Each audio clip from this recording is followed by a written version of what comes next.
and welcome to the Tao of Our Understanding Recovery Podcast. In this podcast, we discuss mystical works of literature and how they relate to recovery. We hope you enjoy today's podcast episode. Hello, this is Buddy C. Welcome to the Tao of Understanding Recovery Podcast. If you're new to the podcast, we talk about how the Tao Te Ching and other Taoist-related texts mostly speak to our sobriety and our understandings of the higher power. I found the Tao Te Ching a number of years ago through another podcast, Spiritual Awakening Radio, James Bean. He just, in referencing, quoted the Tao Te Ching. I said, oh, let me look that up. And I learned a lot about spirituality from that podcast. And I looked it up and said, hey, this is good. And what I found out was our ideas in recovery of the higher power and that there's a power greater than ourselves and how that really is integral. What's integral for me is being able to surrender and let go. I found it's not as important what I surrender to or how I do it, but I have to let go. And Taoist philosophy, we're not about Taoist religion, it's all about letting go. It's all about stepping out of the way and allowing, which just spoke to me tremendously about recovery. So we dig into different texts. Right now we're discussing Thomas Merton's interpretation of the Chuang Tzu. You can get a copy of that book at buddyc.org in the bookstore. I've got copies that make them easy to find. We're on page 67 talking about cracking the safe. We're on the second section of the story. We did the first section last week. If you didn't hear last week's podcast, I would highly recommend it. It's not very often I have one that I talk about multiple times during the week, but what we found in that story was just incredible. And I know I will be talking about it more in the future. So before we talk about our story, two things. First, we're starting to discuss just for a moment of synchronicity that one of us have had from the minor things up to the major kind of things, and how this is so much a part of the awareness of what the Tao is like. It's this path that we find in our lives things correct and self-correct, and we see circumstances line up in ways that seem impossible, and sometimes it's in the most minor of things. So I think Lou's got one for us today, don't you, Lou? Yeah, buddy, this is one of those minor ones. Well, as as Brian said, it has to do with coffee, so it's probably not minor. I had a couple of appointments, medical appointments, or in the town, about a town away from me. And I went in there to my first one, my chiropractor, and I got crunched up and all that stuff taken care of. But I had a lapse time before my next appointment. And I thought, well, I could really use a cup of coffee. And then I thought, well, I don't know what, I had a 50 or a 20 in my pocket. Do I really want to break that to get a gas station cup of coffee? And I went back and forth, really important decision in life to make. And I debated on it and stuff, and finally said, yeah. I probably couldn't buy a coffee shop outright, but I could probably finance one. So I guess $2 I can probably afford. So I went down and got my coffee, and I go up to the cashier to pay for my coffee, and she goes to punch it in, and she says it won't go in. She says, oh, today's free coffee day. So I got my coffee. I got my free coffee. I didn't have to. God Almighty, I didn't have to break that 20 or whatever it was. So that was my little moment of synchronicity where the universe kind of fell in place for me, and I had my coffee. I was all set for my next appointment. Why do you think that is, Lou? I mean, that's just so minor. You could have stopped at any, I'm sure there were more convenience stores around. Mm-hmm. Oh, yeah. And coffee shops, real. I wonder, do you have any idea why that was? I think it was. I took it, buddy, as a little lesson. Why? Don't sweat the small stuff, and everything's small stuff. So that's kind of how I took it personally. I didn't see any grand scheme, any Yeah. great enlightenment from it, but just a reminder that the Tao, God, whatever you want to say, is kind of like buoyant and holds me up all the time. That's the way I feel a lot of the time. That like a trapeze net, I could fall, but it's there to catch me. And even on little things like that. And the more I'm attuned to that, the more I'm ready for that, the more likely it is to happen. It seems to me.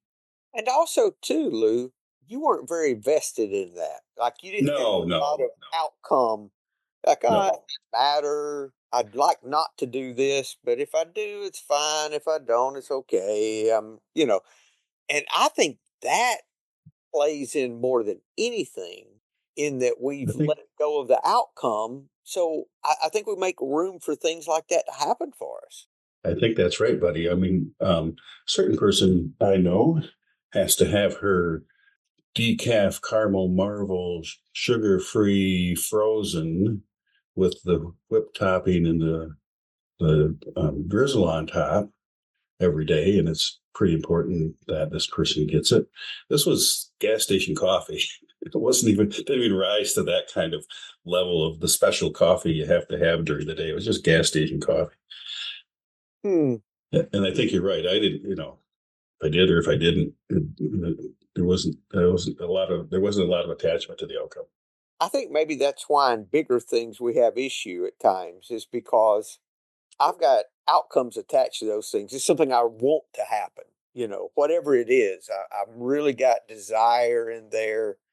And I think that can really step in our way. And that's why I think we can see this a lot of times in little things and not necessarily see that kind of synchronicity in big things, maybe. I think you're onto something, buddy, because that's what seems to happen to me with the green lights. Yeah. Sometimes just hit the green lights. It's like I'm in a hurry and I'm stressed. I don't hit the green lights. Huh.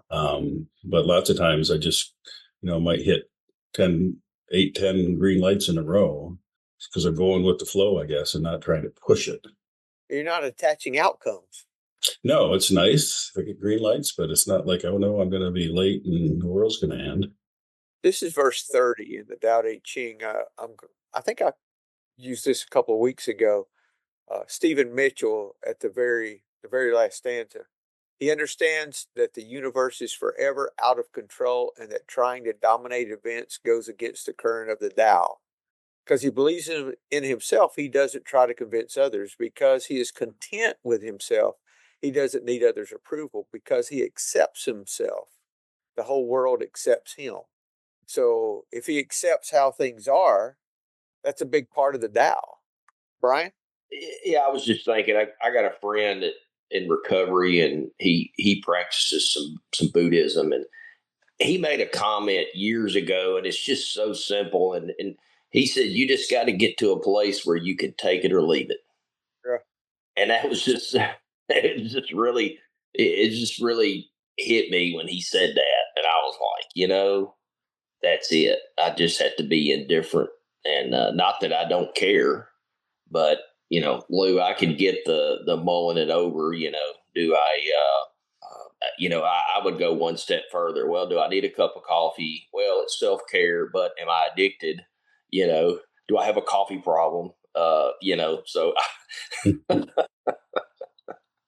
I'm glad it worked out for you. That's all I got. Thanks, Brian. This is the 57th verse, last stanza of Stephen Mitchell. I let go of religion and people become serene. I let go of all desire for the common good, and the good becomes common as grass. Which verse is that, buddy? I just lost it because I moved on. Okay. I think 50, was it 50? 52, something in there. 52. Okay. I'll have to. Thank you. I'll look it up. Now, hold on. It's 57. 57. Now, this is talking about the master again.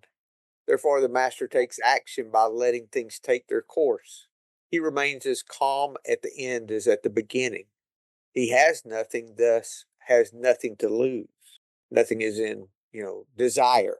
Not that he doesn't, that he's a beggar. What he desires is non-desire. What he learns is to unlearn. He simply reminds people of who they have always been. He cares about nothing but the Tao, thus he can care for all things. There was another one I was looking for. That's enough.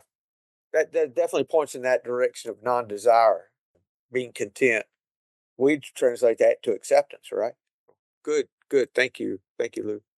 I do want to talk about a resource, and the resource I'm going to talk about today is our Google Calendars. Links are in the episode notes. Links are at buddyc.org. I've got a couple.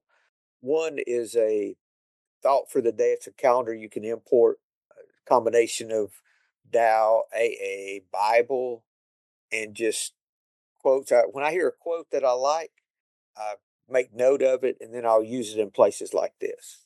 And then I've got another Bible that is another calendar that is all of the Course in Miracles lessons. There's a lesson for every day in this calendar.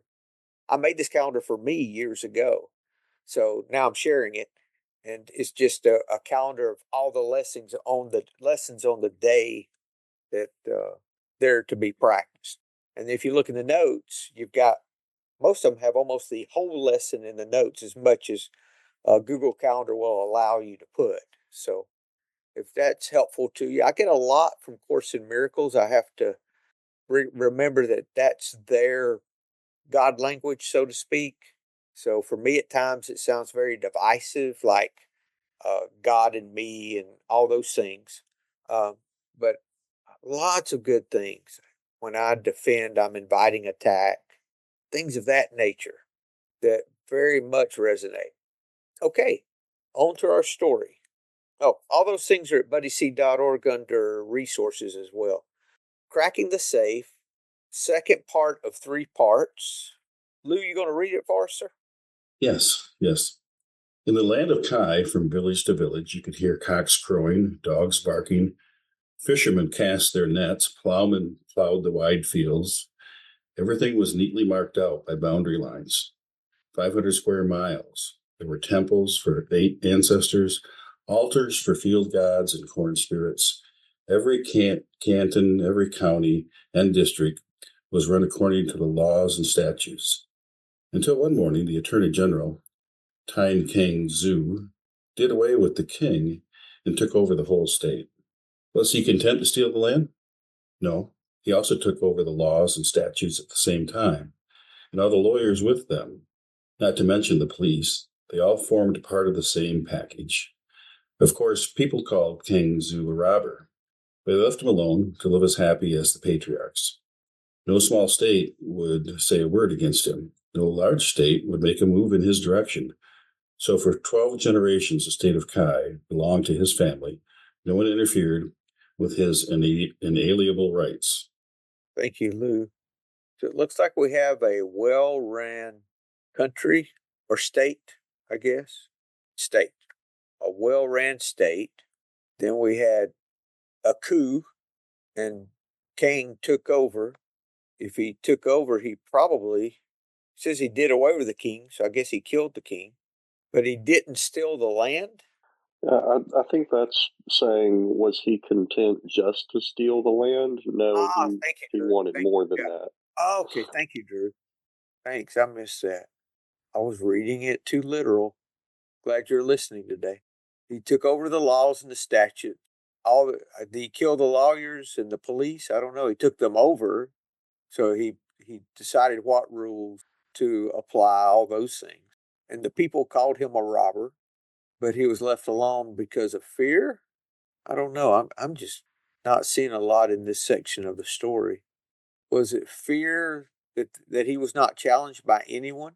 Well, it says they lived as happy as the patriarchs, and I assume that's good. I assume the patriarchs were happy. I They left King alone. kind of read that as they left him alone to live as happy as the Yeah. patriarchs. Yeah, okay. Yep, you're right. So yeah, they knew that he took over their country, but they left him alone. They didn't fight him. They didn't try to take back their country. They just kind of shrugged their shoulders and, yeah, okay, this is how it is. So that last sentence, no one interfered with his inalienable rights. Is that sarcasm? You know, buddy, I think this may be one where we need to read the next section with it I think so too, to because bring it into context. I'm going to have to. Yeah. Could you proceed with that, Lou? Sure. You- The invention of weights and measures makes robbery easier. Signing contracts, setting seals makes robbery more sure. Teaching love and duty provides a fitting language for which to provide that robbery. It is really good for the general good. A poor man must swing for stealing a belt buckle, but if a rich man steals a whole state, he is acclaimed as statesman of the year. Hence, if you want to hear the very best speeches on love, duty, justice, etc., listen to statesmen. But when the creek dries up, nothing grows in the valley. When the mound is leveled, the hollow next to it filled. And when the statesmen and lawyers and preachers of duty disappear, there are no more robbers either, and the world is at peace. Moral: the more you pile up ethical principles and duties and obligations to bring everyone in line, the more you gather loot for the thief like Cain. By ethical argument and moral principle, the greatest crimes are eventually shown to have been necessary and, in fact, a signal to benefit to mankind. So the way I read that clearly, until Drew finds a deeper meaning, is that when you're relying on man-made statutes and rules and opinions and norms, those are easily washed away just as easily as they are created. And some people are really good at manipulating those kinds of things and do a really good job of it, using it to their benefit. But when those kinds of things go away and it's not based on laws and principles and do's and don'ts, things fall into a more peaceful situation. And that can't be stolen. That's my simple take on it. It also says that the greatest crimes are eventually shown to have been necessary and, in fact, a signal benefit to mankind. But in my mind, that's maybe too based on history than what this is talking about, is that the statesmen make it seem like that. The statesman seems like, oh, this is for your best. This is all for you. This is to your best good. Oh, okay. Okay. And that's just my interpretation. It could be entirely the opposite. Here's a little paragraph from the Winsa, verse 115. Benefit and harm go through the same gate. Calamity and fortune are in the same neighborhood. Only saints and sages can distinguish them, therefore. It said that calamity is what fortune depends on. Fortune is what calamity overrules. Who can know their end? It reminds me of the line in chapter 19 of the Tao Te Ching: throw away morality and justice, and people will do the right thing. Yeah. I was fixing to look for that one, Drew, where it says that when it's not done, they roll their sleeves up. Is that the one? Say 19? Yeah, that was in 19. I'm also looking for the one that talks about when people, um, it goes from rituals to obligations to duties. Yeah, that's 38, I think. 38. Yes. Yeah. Hey, for folks listening, I have a link in the notes that's got a number of versions of the Tao Te Ching in a browser, so you can do a Control F and find words within. It's really great. Use it all the time. Yeah. When the Tao is lost, there is goodness. When goodness is lost, there is morality. When morality is lost, there is ritual. Ritual is the husk of true faith, the beginning of chaos. What translation is that? Stephen Mitchell. Okay. Oh yeah, I got you. Yeah, that's what this part of the story today reminded me of. Yeah, that me too. I'm just going to start from the beginning, Drew, and read that whole verse 38. The master doesn't try to be powerful, thus he is truly powerful. The ordinary man keeps reaching for power, thus he never has enough. The master does nothing, yet he leaves nothing undone. The ordinary man is always doing things, yet many more are left to be done. The kind man does something, yet something remains undone. The just man does something and leaves many things undone. The moral man does something, and when no one responds, he rolls up his sleeves and uses force. Then, when the Tao's lost, there's goodness. Goodness lost, there's morality. Morality's lost, there's ritual.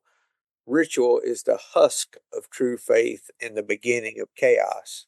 And I think that's what we're seeing in this story. Therefore, the master concerns himself with the depths and not the surface, with the fruit and not the flower. He has no will of his own. He dwells in reality and lets all illusions go. When we start losing the Tao and replace it with, when we start losing our compassion in our lives, we start replacing that with other things, and it slowly dwindles. The first section that Lou read, so I guess the second section of that, the whole story, really reminded me of the Serenity Prayer.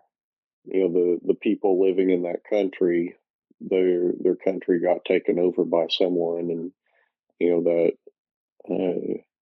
the usurper, controlled all the lawyers, controlled all the laws, controlled all the police, and it's kind of implied that the people just kind of went about their day, uh, and let him do whatever.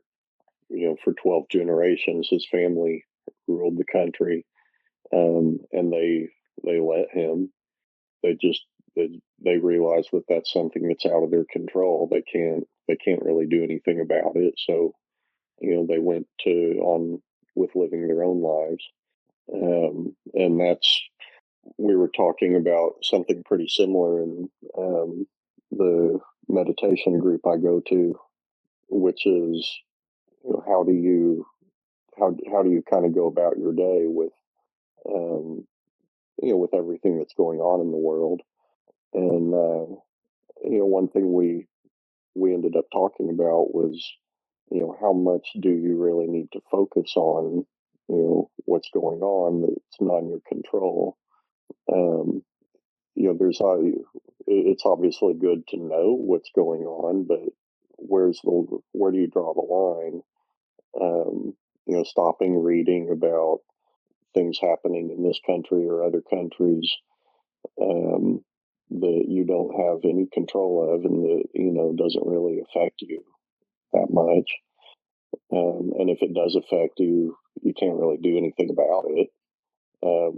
What you can affect are things within your own sphere, things with your family and your neighbors and your friends, and your communities. Some of the unhappiest people that I know are the ones who just obsess about politics and world events, and um, just want the most breaking news, no matter what it is. Just kind of based on what I see, that really leads to anxiety and anger and resentments, and um, I hate to say ignorance is bliss, but you don't really need to focus that much on everything that's happening that's really out of your control. And I kind of think that's the message from the second part of this story. Thank you, Drew. Especially if I'm not capable of maintaining my peace and joy, I definitely do not need to look at things that will stir me. When those things happen for me, or I get in a situation that I cannot stay right sized, I try to remove myself. I'm just not mature enough to handle that yet. Hmm. What I surmise.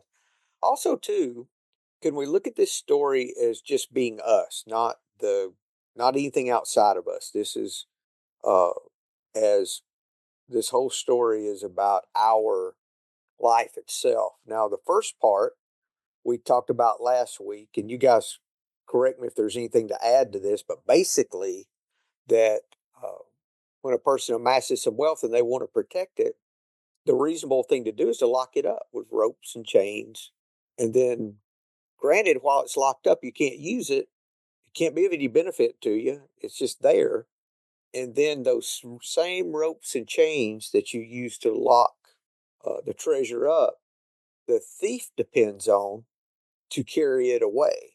And from our conversation, what I gleaned from the conversation was that if we look at the treasure as life and look at the ropes and chains as fear, when fear has our life all consumed and roped and locked, if you will, you can't use your life. You can't use things that are bound in that fashion. And we don't realize that same fear is what steals our life. It's stolen by that same fear. So, taking that into this too, what if we stuck with what if we looked at this one way as fear in the rest of this too? How many times has an area of my life or a situation been taken over by fear and I've just went along with it? And eventually it deteriorates, like it's talking about here. And I start adding rules and I add things to uh, either justify my fear and justify my actions or to kind of insulate me from those. And then at the end, can I really see that the situation was necessary? The greatest crimes eventually shown as being necessary. Well, can I be grateful for my alcoholism? That would that would fit with this. Yes, I can. I don't think I'd ever discovered surrender or this way of life if it was not for alcoholism.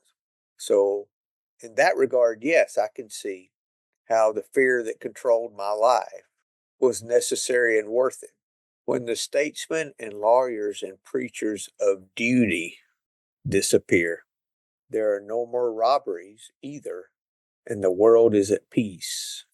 Or the areas of my life that I'm just working harder and doing better. That's what my goal is. Work harder, try harder. What if I surrender instead of attempting to use my willpower, which I think is a way that we could say this duty business of trying to solve my problem myself, and can I just step out of the way instead?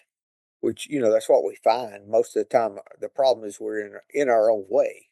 And as long as we're working within ourselves, thinking we have the solution or we can come up with the solution, or, you know, I just have to try a little harder, or I have to change what I drink, or if I take the weekend off, I'm really not alcoholic. All those different rules and guidelines we place on it. We're reading the big book about that, switching up what you drink, only not drinking at home, all those things. None of that worked. Didn't for me. The more you pile up ethical principles and duties and obligations to bring yourself in line. I wonder how many people that were churchgoers younger in their life tried church before they came to AA. Just to say, revisiting what you knew in the past. Not to say there's anything wrong with that. That's not what I'm saying. I'm saying that we go back and say, okay, this was something that worked at a point in my life. Will this work now? For me, I was missing the element of surrender, which I always thought God helped me with stuff, but God doesn't help me with anything. I have to step out of the way and allow this to be done for me. I have to let go. Lou. One of the things I'm thinking about as you're talking about is how in the 12-step tradition, there's 12 steps, but there's no rules.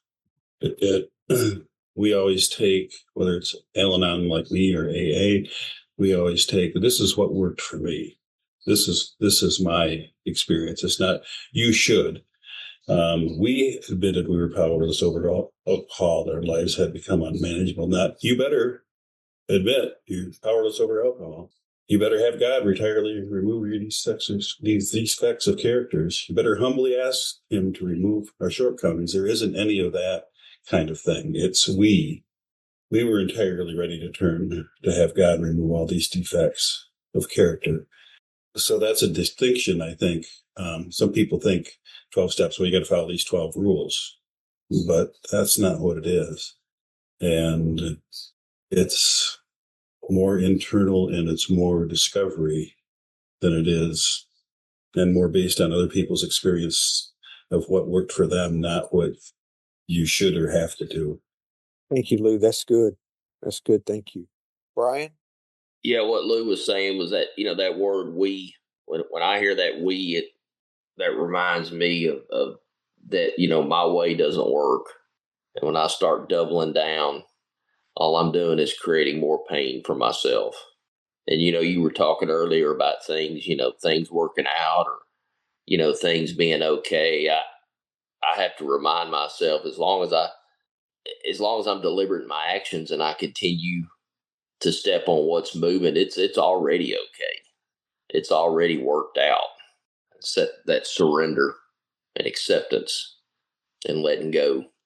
The sentence in the big book just before step 1 is, here are the steps we took, which are suggested as a program of recovery. Suggested. Yeah. Thank you, Brian. It's so easy to drop into religious form with anything. I think that's one of the ways our life's stolen from us, and we may not even realize it. Drew? Yeah, the the first part of the last paragraph, um, I think, can speak to sobriety, but I'm not quite sure how to get there. The part that says moral, the more you pile up ethical principles and duties and obligations to bring everyone in line, the more you gather loot for a thief like Cain. And I can see that as the thief like Cain, that being giving into your addiction. The more you intentionally focus on following rules, the more you intentionally focus on doing things that you have to do, um, the more likely you are to slip into addiction. That's kind of where I think that's going in terms of sobriety, but I just wanted to get y'all's thoughts. With that, for me, I would see that as self help. For me personally, it's nice to take care of myself, but if I'm depending on self help for my recovery, it doesn't work for me. I have to have self surrender, not self help. That's it. My best thoughts brought me here. Yeah, a lot of people. Now, I'm not saying things wrong with self help. Please don't email me with that. That's not what I'm saying. I'm saying if I'm depending on something external of me to do that, if I think me going and having a buddy day and is great, it's good, and it can be enjoyable, but if I'm not doing that self surrender, that self reflection, working these steps, doing what I know to do, doesn't matter how many massages I get, it's not going to get me sober or keep me sober. Um, that's me. That's my experience. So please, to each his own. Anything that works for anyone is fantastic. But we're just sharing our experience. That's all. I see those as self help. I think the ethical principles, and notice, Drew, you were talking about that the purpose is to bring people in line. It's not for their good or anything of the sort. It's to get them where they, so they behave correctly. Recovery is not about you behaving correctly. It's about you not needing to think about behaving correctly and doing that automatically. It's nothing you got to be concerned with. Getting rid of the reasons why you're not behaving correctly. I thought the alcohol was a problem. It's not, it's a symptom. It was the fear that was underneath that I was masking. Now, once I worked the steps through, especially 4 through 9, and got rid of worked on the fears, they're still there to a point, but they're diminishing. Then I start getting the relief, and I don't need rules. No matter how many guns are around my house, none of them, I'm not going to pick one up and shoot somebody just for the hell of it. That's crazy to even think that. So, in this situation, I don't need things to keep me in. I don't need laws to keep me from doing the right thing in most regards. It's good we have speed limits, but other than pretty much other than that, things that are going to hurt or harm another person or steal, those things I just don't want to do. So if I'm in line because of a rule, that's the wrong reason for me. I need some self-reflection there and see what fear I'm masking. Hmm. Another way I can look at this, if I'm going into recovery, whatever program I'm in, if whatever's being shared with me, if my first thought is, I've got this figured out, let's get through this and I'll do it my way. I have to be open to others' opinions, others' ideas, others' experience. Now I do. All the time I do. Not just put a lid on things and think I have it figured out. That could be some of those ethical principles that keep me bound, that cause the thief to be able to gather the loot. Guys, anything else with this story? No, that last part does remind me of, in my past, the more rules, the more guardrails that I placed on, when and where I could and couldn't use anything, the harder it was for me to follow those rules. The harder it was for me to maintain sobriety. Yeah, the externals that I always did never bring about the results I'm looking for. Hmm. Never. It's always an inside job. Nothing wrong with going and enjoying a nice vacation. But if I think that vacation's going to bring peace and joy that I'm lacking within, you're wasting your money. The old Alan Watts quote: "The only peace you find at the top of the mountain is the peace you bring with you." Yes, sir. Yeah, those rules we think are helping us are actually binding us even more. So, what's the answer? For me, the answer was giving up, surrendering. I cannot do this. And being open to suggestions that will show me how. Because for everyone, it's a little different. But ultimately, for me, there's one must in the whole deal. And the rest are a little, you know, they can be a little different. But ultimately, I must surrender. I must accept my powerlessness. And it's really like Paul said in Corinthians that the weaker I get, the stronger I become. But I can't experience that strength from weakness if I don't surrender. If I quit trying, there's this gift in when I stop trying. And regardless of what we're believing that helps us with that, or if we believe anything is helping us with that, when I surrender, I'm saying, I cannot do this. And if I trust a God of my understanding for that, or ever how I come to that realization is good because that's what I needed before I could stay sober. And it happened immediately for me that when I finally said, I'm done, I cannot do this. Either you help me or I'm out of here. When I got to that point, it immediately lifted. I couldn't understand it. I was like, is this all I had to do the whole time was stop fighting and stop trying? And that really goes back to what Lou was talking about with his moment of synchronicity. He was not trying to make an outcome. That's something very minor in comparison, but it's really the same principle. He wasn't trying. He said, oh, it'd be nice. Okay if it is, okay if it isn't. Guess what? Got a free cup of coffee. If I can have that same attitude Lou had in bigger things, could I see circumstances complete differently? Maybe. Maybe not. Yeah. And it wouldn't But that's matter. where you had to be. It doesn't. Yes. Doesn't matter. And that comes from acceptance, Brian. That's all about accepting the moment as it is right now and not attempting to change something you can't change in the moment. Even if it's something you can make a change, you can't do that this second. This very kalpa is what they call it. This very second, this very moment, you can't change it. Now you may change it for upcoming ones, but can you accept it as it is right now? Whatever it is.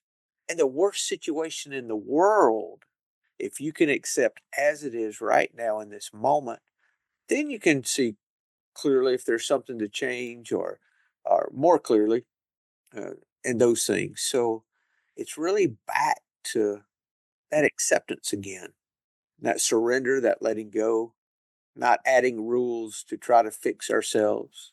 Go ahead and get to the heart of the problem. All right, guys, any comments before we close? Another good conversation. Well, you guys have a great week. Thanks for being here, and we'll see you next week. Thank you. Hello, this is Buddy C. I wanted to make you aware of several recovery-related resources that I've posted in the episode description. These resources include a list of recovery podcasts, a free sober meditation app, daily recovery email, shared Google recovery calendars. Hope you put some of these resources to use and have a great week. Thank you for listening to the Tao of Our Understanding Recovery Podcast. If you enjoyed this episode, please share it with your friends in recovery.